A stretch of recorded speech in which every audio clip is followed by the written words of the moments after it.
Persib Bandung bukan tim yang selalu bermain paling indah di Liga Indonesia. Mereka tidak selalu mendominasi penguasaan bola, tidak selalu menang dengan skor besar. Tapi, sejak ditangani Bojan Hodak, ada satu hal yang berubah drastis. Mereka jadi tim yang paling sulit dikalahkan. Dari musim sebelumnya, sampai berlanjut ke 2025-2026, Persib tetap stabil di papan atas. Dan ini bukan kebetulan. Ada sistem, ada cara berpikir yang diam-diam membuat mereka menguasai Liga Indonesia.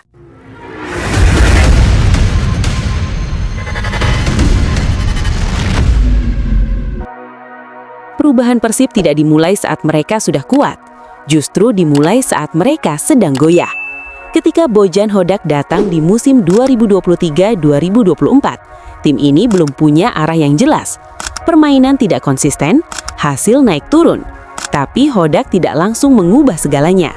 Dia memulai dari hal paling penting, membuat tim ini sulit kalah dulu. Dan dari situlah, fondasi Persib mulai terbentuk. Masuk ke musim berikutnya, banyak yang mengira performa Persib akan menurun. Karena di Liga Indonesia, tim yang sudah terbaca biasanya akan kesulitan. Tapi Persib justru tetap stabil. Mereka tidak banyak berubah, tidak terlalu banyak eksperimen, karena yang dijaga bukan sekedar pemain, tapi sistem permainan.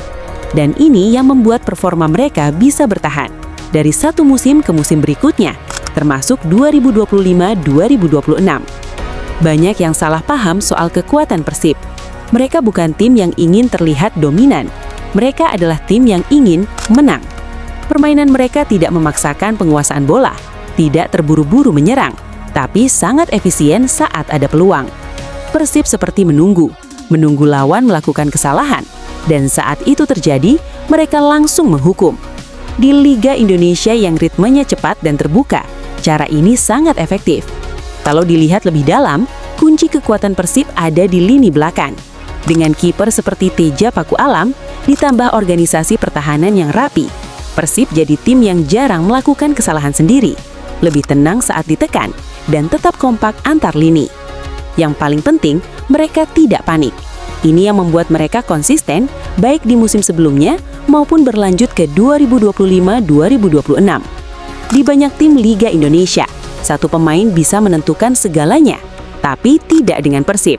Memang ada pemain penting seperti Tom Haye, tapi kekuatan utama mereka bukan di individu, melainkan di sistem.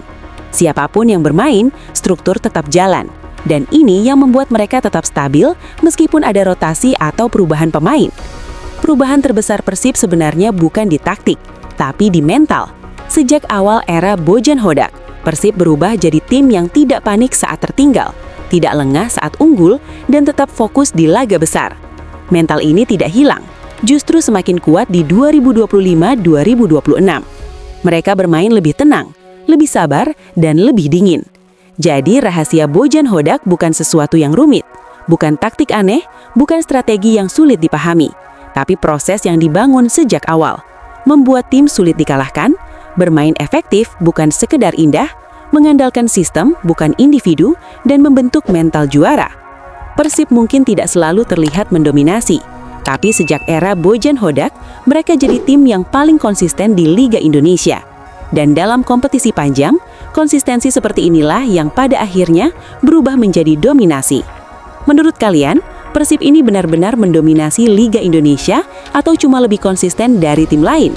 Tulis di komentar, dan jangan lupa subscribe.